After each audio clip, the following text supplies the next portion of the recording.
यह कहानी है सूरजपुर नाम के एक छोटे से गांव की, जहां हरिराम नाम का एक गरीब व्यक्ति रहता था। हरिराम स्वभाव का बेहद सच्चा और कर्म का पक्का मेहनती था। उसका एक बेटा था जिसका नाम था सागर। सागर भी अपने पिता के ही नक्शेकदम पर चलता था। जब सागर छोटा था, तभी एक गंभीर बीमारी की वजह से उसकी माँ का साया उसके सिर से उठ गया। पत्नी की मौत के बाद हरिराम ने फैसला किया कि वह कभी दूसरी शादी नहीं करेगा और अकेले ही अपने बेटे को पालेगा। दोनों बाप बेटे राजा मानसिंह के यहाँ काम करते थे। उनका काम राजमहल के विशाल बगीचे की देखभाल करना और उसे सींचना था। दिन भर हाड़तोड़ मेहनत करने के बाद उन्हें राजा की तरफ से सिर्फ 2 किलो अनाज मिलता था। इस 2 किलो अनाज में दोनों का गुजारा होना नामुमकिन था, इसलिए अक्सर उन्हें आधा पेट खाकर या भूखे पेट ही सोना पड़ता था। वे इस व्यवस्था से खुश नहीं थे, पर राजा के सामने मुंह खोलने की हिम्मत किसी में नहीं थी।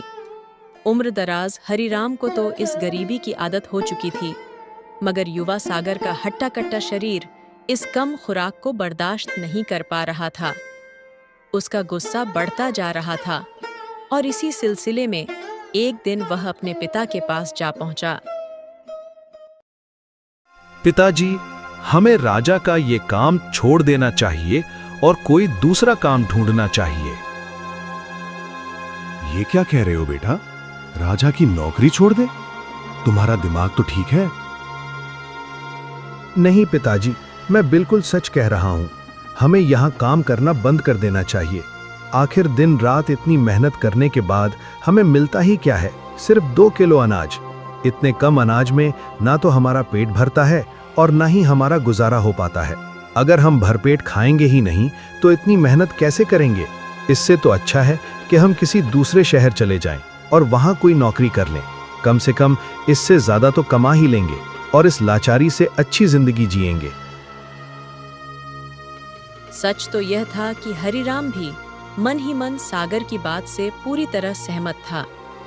उसे भी मालूम था कि उनके साथ नाइंसाफी हो रही है, मगर राजा मानसिंह का खौफ उसके दिल में इस कदर बैठा था कि चाहकर भी वो राजमहल की यह गुलामी छोड़ नहीं पा रहा था। बेटा, तुम्हारी बात तो सही है।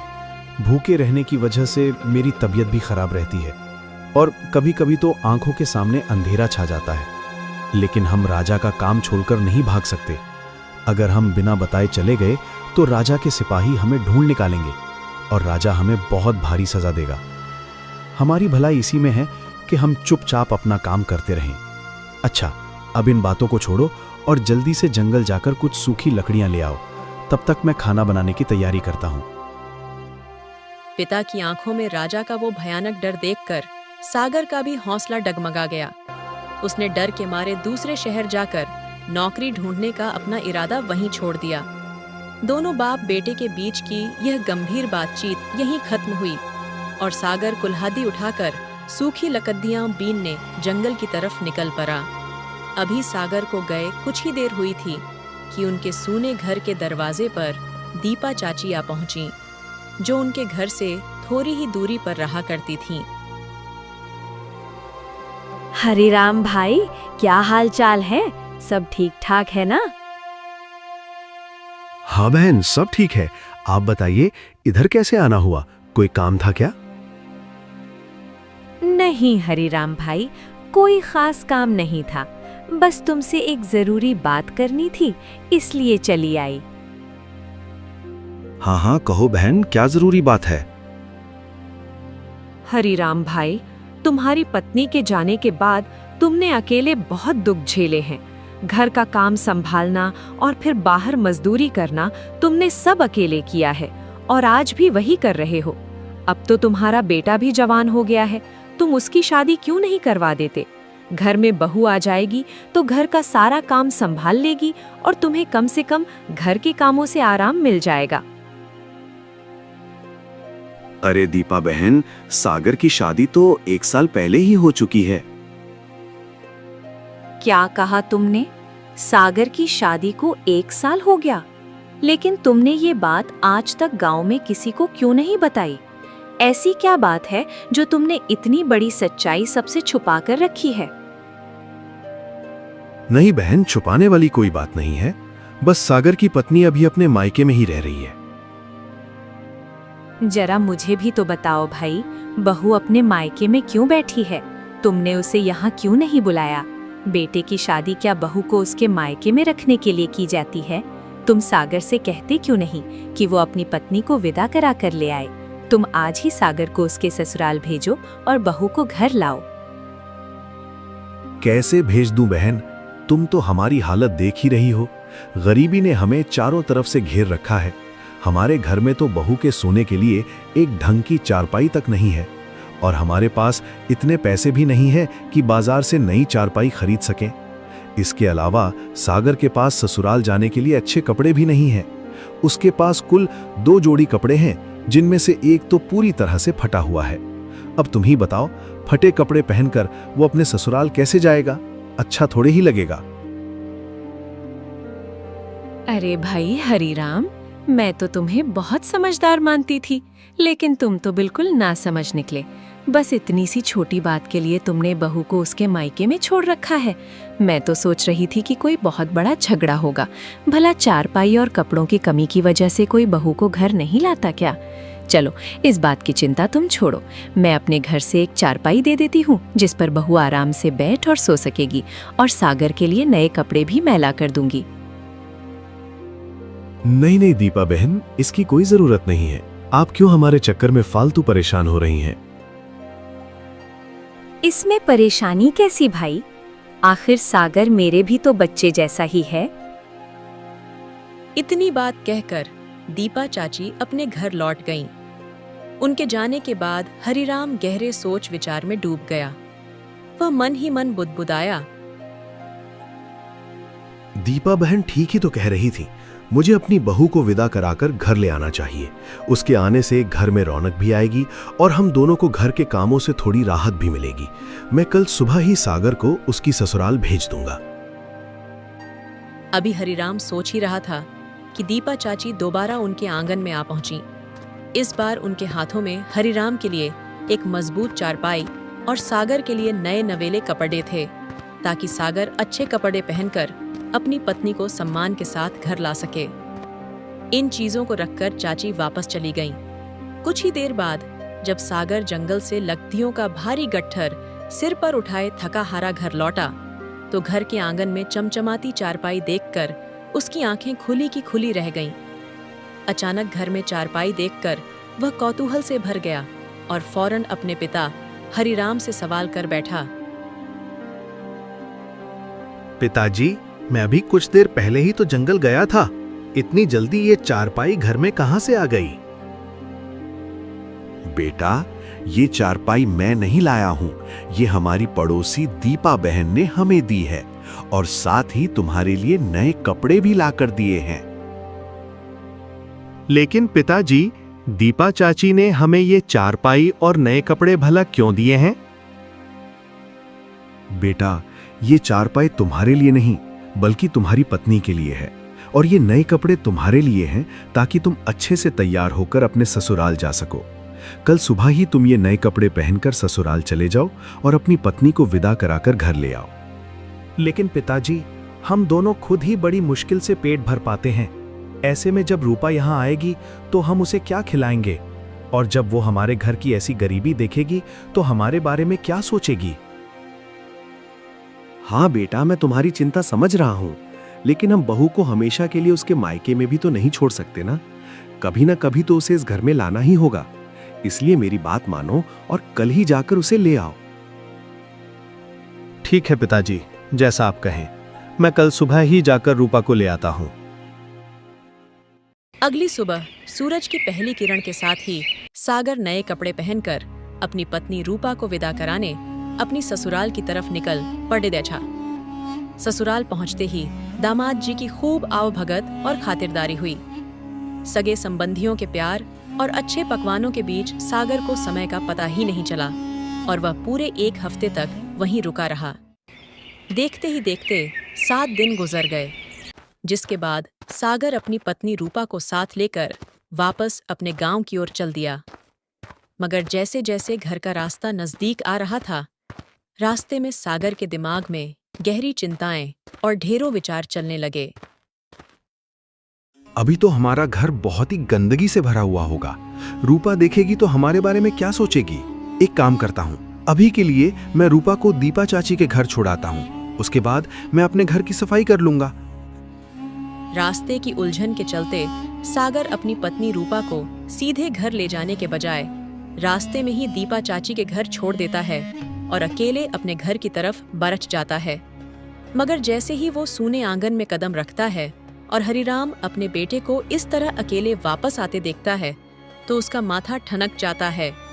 वह घबराकर तुरंत सागर से पूछ बैठता है, बेटा, तुम अकेले ही वापस आ रहे हो? तुम्हारी पत्नी कहाँ है? तुम उसे अपने साथ क्यों नहीं लाए? पिताजी, मैं रूपा को अपने साथ ही लाया हूं, लेकिन अभी मैंने उसे दीपा चाची के घर पर रोक दिया है। हमारा घर बहुत गंदा है और सारा सामान बिखरा पड़ा है। रूपा अचानक ये सब देखेगी तो उसे बुरा लगेगा। मैं पहले जल्दी से घर साफ कर देता हूं, फिर उसे चाची के घर से ले आऊंगा। घर की सफाई तो बाद में भी हो जाएगी। तुम पहले मेरे साथ महाराज के पास चलो। वे पिछले 4 दिनों से तुम्हें लगातार बुला रहे हैं और मैं रोज कोई ना कोई बहाना बना देता हूं। तुम्हें ससुराल में 1 हफ्ता नहीं रुकना चाहिए था। पता नहीं महाराज तुम्हें क्यों याद कर रहे हैं। सागर बिना हाथ मुंह धोए बस झटपट अपने नए कपड़े बदलकर पिता के साथ वापस राजमहल की तरफ दौड़ पड़ा। देखते देखते ढलती शाम का वक्त हो चला था। एक तरफ हरिराम और सागर राजमहल का काम निपटाकर घर लौटने की तैयारी में थे, तो दूसरी तरफ दीपा चाची ने अपने घर पर रूपा का खूब लाड दुलार किया। रूपा की शालीनता देख चाची ने प्यार से उसके सिर पर हाथ फेरा और कहा, बेटी, तुम सचमुच बहुत समझदार हो। भगवान तुम्हें हमेशा सुखी रखे। चलो मेरे साथ, अब मैं तुम्हें तुम्हारे असली घर छोड़ाती हूँ। चाची के मुंह से यह बात सुनते ही रूपा का माथा ठनका और उसे बद्धा अचंभा हुआ। वह मन ही मन सोचने लगी, ये चाची क्या बोल रही हैं? क्या ये घर मेरा घर नहीं है? इसी उलझन में उसने बेहद हिचकिचाते हुए चाची से पूछ ही लिया, चाची जी, अगर ये आपका घर है तो फिर सागर का घर कौन सा है? हम वहां क्यों नहीं जा रहे? बेटी, सागर राजमहल में काम करने गया हुआ है, इसीलिए वो तुम्हें मेरे पास छोड़ गया था। तुम नई बहू हो तो भला अकेले घर में कैसे रहती? अब उसके आने का समय हो गया है, इसीलिए मैं तुम्हें तुम्हारे असली घर छोड़ने जा रही हूँ। आखिरकार दीपा चाची रूपा को साथ लेकर उसके ससुराल पहुंचती है और उसे घर छोड़कर वापस चली जाती है। मगर जैसे ही रूपा ने घर के अंदर कदम रखा, वहां का नजारा देखकर वो सन्न रह गई। पूरा घर बुरी तरह गंदा और अस्त व्यस्त पड़ा था। घर की हालत देखकर ऐसा लगता था मानो सालों से किसी ने वहां झाड़ू तक न लगाई हो। रसोई से लेकर आंगन तक सारा सामान इधर उधर बिखरा हुआ था। कमरे के एक कोने में 2-3 जोड़ी पुराने कपड़े टंगे थे, जिन पर धूल की मोटी परत जमी हुई थी। अपने पति के घर की ऐसी फटेहाली और दुर्दशा देखकर रूपा का दिल भर आया और उसकी आंखों से टप टप आंसू बहने लगे। हे भगवान, मुझसे पिछले जन्म में ऐसा कौन सा पाप हुआ था जिसकी सजा मुझे आज मिल रही है? इस घर की हालत तो बहुत ज्यादा खराब है। यहाँ तो जरूरत का कोई सामान भी नहीं है। अब मैं क्या करूं? मुझे तो कुछ समझ ही नहीं आ रहा। मगर रूपा केवल रोने वाली कमजोर लद्दहकी नहीं, बल्कि बेहद होशियार और सुलझी हुई स्त्री थी। उसने तुरंत अपने आंसू पोंछे और सोचा, शायद विधाता ने मेरे नसीब में यही लिखा है और अब मुझे ही अपनी इस गृहस्थी को संवारना होगा। वह पूरे हौसले के साथ उठी और घर के काम में जुट गई। देखते ही देखते उसने झाड़ू पोंछाकर पूरे घर को चमका दिया और बिखरे हुए सामान को सलीके से सजा दिया। इसके बाद वह दीपा चाची की दी हुई चारपाई पर बैठकर सागर की राह देखने लगी। घड़ी की सुइयां टिक टिक करती रहीं और शाम ढलकर स्याह रात में बदलने लगी, मगर सागर और उसके पिता का कहीं अता पता नहीं था। अब रूपा की बेचैनी बढ़ने लगी थी। सूने घर में अकेले बैठे बैठे उसका दिल घबराने लगा कि कहीं कोई चोर उचक्का ना आ जाए। उसके दिमाग में अनजाने डरावने ख्याल तैरने लगे। तभी अचानक आंगन में कदमों की आहट हुई और सागर और हरिराम हाथों में अनाज की बोरी थामे घर लौटे। मगर चौखट पर कदम रखते ही दोनों ठिठक गए। उनके घर का तो नक्शा ही बदल चुका था। जो घर हमेशा कूड़े का ढेर बना रहता था, आज वह किसी हीरे की तरह जगमगा रहा था। यह अद्भुत बदलाव देख दोनों बाप बेटे खुशी से निहाल हो गए। सागर ने राजमहल से मिला वो 2 किलो अनाज रूपा के हाथों में सौंपा और मुस्कुराते हुए बोला, लो रूपा, ये आज का अनाज है, इसे जल्दी से पका लो।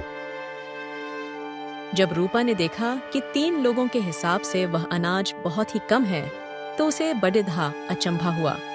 वह समझ नहीं पा रही थी कि इतने कम अनाज में पूरे परिवार का पेट कैसे भरेगा। इसी सोच में वह सागर से पूछने लगी, इतना सा अनाज? ये तो हम 3 लोगों के लिए बहुत कम है। आपको रसोई के लिए थोड़ा ज्यादा अनाज लाना चाहिए था। रूपा, राजमहल में पूरे दिन काम करने के बदले हमें सिर्फ 2 किलो अनाज ही मिलता है। अब तुम ही बताओ, मैं अपनी मर्जी से ज्यादा अनाज कहां से लाता? आप दोनों पूरा दिन राजमहल के बगीचे में इतनी कड़ी मेहनत करते हैं और बदले में सिर्फ 2 किलो अनाज मिलता है। ये तो आप लोगों के साथ बहुत बड़ा धोखा और नाइंसाफी है। लेकिन बेटी, हम गरीब लोग क्या कर सकते हैं?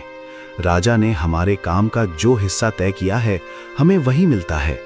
हम राजा के सामने जाकर ज्यादा अनाज मांगने की हिम्मत नहीं कर सकते। पिताजी, मेरी एक बात मानिए, कल से आप लोग ये 2 किलो अनाज मत लेना। राजा के सामने जाइए और साफ साफ कह दीजिए कि महाराज, 2 किलो अनाज में हमारा पेट नहीं भरता। आपकी बड़ी कृपा होगी अगर आप हमें 2 किलो की जगह 5 किलो अनाज दे दें। और हाँ, राजा से ये बात कहते समय मन में बिल्कुल भी डर मत रखिएगा। अगर राजा मना कर दें तो आप काम छोड़ने के लिए कह देना। अगर राजा को आपकी जरूरत होगी तो वो अनाज जरूर बढ़ाएंगे। रूपा, तुम अभी राजा के स्वभाव को नहीं जानती हो, इसलिए ऐसा कह रही हो। अगर राजा को हमारी इस मांग पर गुस्सा आ गया तो वो हमारी जबान भी कटवा सकते हैं। पिताजी, राजा आपकी जबान क्यों कटवाएंगे? आपने कोई चोरी तो नहीं की है, ना ही कोई झूठ बोला है। आप तो बस अपनी मेहनत का सही हक मांग रहे हैं। जो इंसान अपना हक मांगने से डरता है, वो जिंदगी में कभी आगे नहीं बढ़ सकता। राजा आपको कुछ नहीं कहेंगे। आप कल एक बार उनसे कहकर तो देखिए। ठीक है बेटी, जब तुम इतना कह रही हो तो कल मैं महाराज से इस बारे में जरूर बात करूंगा। अभी के लिए तुम इसी अनाज से खाना बना लो। उस रात रूपा मान गई और उसने उसी 2 किलो अनाज से खाना बना लिया। अगले दिन सागर और हरिराम अपनी बात रखने राजा के पास पहुंचे। दरबार में महाराज के सामने खड़े होकर हरिराम ने निवेदन करते हुए कहा, महाराज, आज मैं आपसे अनाज के बारे में कुछ फरियाद करने आया हूँ। हम दोनों बाप बेटा पूरा दिन आपके बगीचे में मेहनत करते हैं, लेकिन बदले में हमें सिर्फ 2 किलो अनाज मिलता है। महाराज, इतने कम अनाज में हमारे परिवार का गुजारा नहीं हो पाता और हमें आधा पेट खाकर भूखे सोना पड़ता है। आपसे हाथ जोड़कर प्रार्थना है महाराज, अगर आप हमारा अनाज 2 किलो से बढ़ाकर 5 किलो कर दें तो आपकी बहुत बड़ी मेहरबानी होगी। हरिराम, ये बात तुमने मुझे पहले क्यों नहीं बताई? मेरे राज्य में कोई भूखा रहे ये अच्छी बात नहीं है। अगर तुम लोग भूखे रहोगे तो बगीचे का काम कैसे संभालोगे? जाओ, आज से मैं तुम्हारा अनाज 5 किलो नहीं बल्कि 6 किलो तय करता हूं। राजा ने मंत्री को आदेश देते हुए कहा, मंत्री जी, आज से हरिराम को 2 किलो की जगह 6 किलो अनाज दिया जाए। और हाँ, राजमहल में जितने भी बाकी मजदूर काम करते हैं उन सभी के अनाज की मात्रा भी बढ़ा दी जाए। राजा का फैसला सुनकर दोनों बाप बेटे बहुत खुश हुए और 6 किलो अनाज लेकर खुशी खुशी अपने घर वापस आ गए। जब रूपा ने देखा कि सागर के पास अनाज की एक बड़ी बोरी है, तो वह तुरंत समझ गई कि राजा ने उनके पिता की बात स्वीकार कर ली है। इस बड़ी बोरी को देखकर लग रहा है कि राजा ने हमारी बात मान ली और अनाज बढ़ा दिया। उन्होंने आप लोगों को कुछ डांटा तो नहीं? नहीं बेटी, महाराज ने कुछ भी बुरा नहीं माना। हमने तो उनसे सिर्फ 5 किलो अनाज मांगा था, लेकिन उन्होंने दया दिखाकर हमें 6 किलो अनाज दे दिया। अब से हमें रोज 6 किलो अनाज मिलेगा। हम तो बेकार ही महाराज से डर रहे थे। वे तो बहुत भले इंसान हैं। उन्होंने हमारे साथ साथ बाकी सभी मजदूरों का राशन भी बढ़ा दिया है। अब घर का माहौल पूरी तरह बदल चुका था और सभी घरवाले बेहद खुश थे। हरिराम ने तो अपनी इस सुघड़ बहू रूपा को दिल खोलकर ढेरों दुआएं दी। रूपा सचमुच बहुत होशियार और दूरदर्शी थी। राजा से हर महीने जो अनाज मिलता था, वह उसमें से पूरा खर्च करने के बजाय हर बार थोड़ा थोड़ा अनाज बचाकर अलग रख लेती थी। देखते ही देखते कुछ महीने बीत गए और रूपा के पास अनाज का अच्छा खासा भंडार जमा हो गया। फिर एक दिन मन में एक नई योजना लिए वह अपने ससुर हरिराम के पास गई और कहने लगी, पिताजी, कल जब आप राजमहल जाएंगे तो महाराज से कहिएगा कि मैंने अपने बेटे की शादी कर दी है और अब घर में 3 लोग हो गए हैं, इसलिए अब 6 किलो अनाज में भी पूरा नहीं पड़ता। आप उनसे अनाज थोड़ा और बढ़ाने की प्रार्थना करना। ठीक है बेटी, कल जब काम खत्म होगा तो मैं महाराज के पास जाकर ये बात जरूर कहूंगा। महाराज, मैंने अपने बेटे सागर की शादी करवा दी है। अब हमारे घर में एक सदस्य और बढ़ गया है। अगर आप हमारा रोज का अनाज थोड़ा और बढ़ा देंगे तो आपकी बहुत बड़ी कृपा होगी। अरे, ये तो बहुत अच्छी खुशखबरी सुनाई हरिराम। तुमने सागर की शादी कर दी, ये तो बहुत बढ़िया हुआ। मैं आज ही मंत्री से कहकर तुम्हारा अनाज और बढ़वा देता हूं। मंत्री जी, आज से हरिराम का राशन 6 किलो से बढ़ाकर सीधे 10 किलो कर दिया जाए। राजा का यह नया और बड़ा फैसला सुनते ही हरिराम और सागर की खुशी का ठिकाना न रहा। दोनों बाप बेटे अपनी झोली में पूरे 10 किलो अनाज समेटकर बड़े चाव से अपने घर की तरफ दौड़ पड़े। घर पहुंचकर जब उन्होंने वो भारी बोरी रखी तो इतना सारा अनाज देखकर रूपा का चेहरा भी खुशी से खिल उठा। मगर रूपा तो दूर की सोचने वाली स्त्री थी। उसने इस 10 किलो अनाज में से आधे से भी ज्यादा हिस्सा हर बार बचाकर छिपाना शुरू कर दिया और बाकी बचे अनाज से ही पूरे परिवार के लिए स्वादिष्ट भोजन बनाने लगी। देखते ही देखते पूरा 1 साल गुजर गया और रूपा की इस समझदारी की बदौलत घर में अनाज का एक बहुत बड़ा भंडार इकट्ठा हो गया। फिर एक दिन अपनी अगली बड़ी योजना के साथ वह अपने पति और ससुर के पास आई और मुस्कुराते हुए बोली, पिताजी, कल से आप दोनों राजा के यहाँ काम करने नहीं जाएंगे। आखिर आप लोग कब तक दूसरों के यहाँ ऐसी मजदूरी करते रहेंगे? मजदूरी से सिर्फ पेट भरा जा सकता है, तरक्की नहीं की जा सकती। आप आज ही महाराज से जाकर कह दीजिए कि मैंने और मेरे बेटे ने गांव के बाजार में एक छोटी सी दुकान खोल ली है, इसलिए अब हम महल में काम करने नहीं आ पाएंगे। अगर राजा कोई सवाल करे तो अपनी बढ़ती उम्र और खराब तबीयत का बहाना बना देना। लेकिन बेटी, अगर हम मजदूरी छोड़ देंगे तो कमाएंगे क्या? हमें तो दुकान चलाना या कोई दूसरा काम करना आता ही नहीं है। आप उसकी चिंता बिल्कुल मत कीजिए पिताजी। राजमहल से जो अनाज मिलता था उसमें से मैंने रोज थोड़ा थोड़ा बचाकर बहुत सारा अनाज इकट्ठा कर लिया है। आप लोग बाजार में एक छोटी सी दुकान किराए पर ले लीजिए और इस अनाज को बेचना शुरू कीजिए। भगवान ने चाहा तो हमारी दुकान बहुत अच्छी चलेगी। रूपा के मुंह से इतनी बड़ी बात सुनकर हरिराम और सागर एक पल के लिए तो चौंक गए। दोनों ने हैरानी से एक दूसरे की तरफ देखा, मगर उन्हें अपनी घर की लक्ष्मी पर पूरा भरोसा था।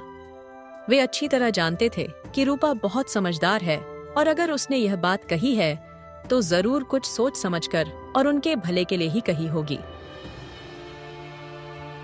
ठीक है बेटी, मैं आज ही महाराज से मिलकर काम छोड़ने की बात कह दूंगा और लौटते समय बाजार में एक अच्छी सी दुकान भी देख लूंगा ताकि कल से हम अपना नया काम शुरू कर सकें। रूपा की सलाह मानकर हरिराम ने गांव के बाजार में एक छोटी सी दुकान किराए पर ले ली और अगले ही दिन से वहां अनाज बेचना शुरू कर दिया। रूपा की बचत और बाप बेटे की साख का ऐसा असर हुआ कि कुछ ही दिनों में उनकी दुकान चमक उठी। वहां सुबह से शाम तक ग्राहकों की भारी भीड़ लगी रहती थी। यह कामयाबी देखकर बाप बेटे फूले नहीं समा रहे थे।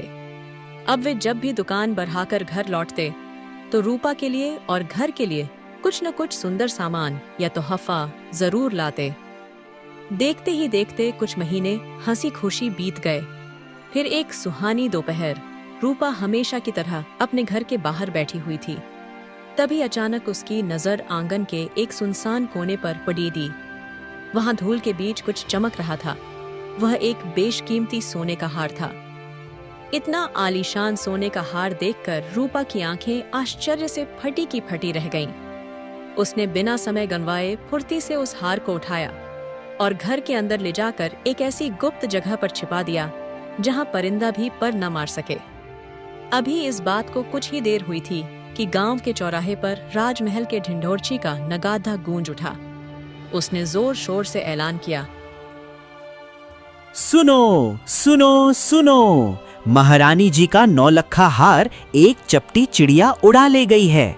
जिस किसी को भी वो हार मिले वो तुरंत राजमहल में जमा करा दे, उसे भारी इनाम दिया जाएगा। रानी के कीमती हार के खोने की खबर आग की तरह पूरे गांव में फैल गई। हर चौपाल और हर गली में बस इसी हार के चर्चे थे। जब यह खबर रूपा के कानों तक पहुंची, तब भी उसने चालाकी दिखाई और अपने पास रखे हार का जिक्र किसी से नहीं किया।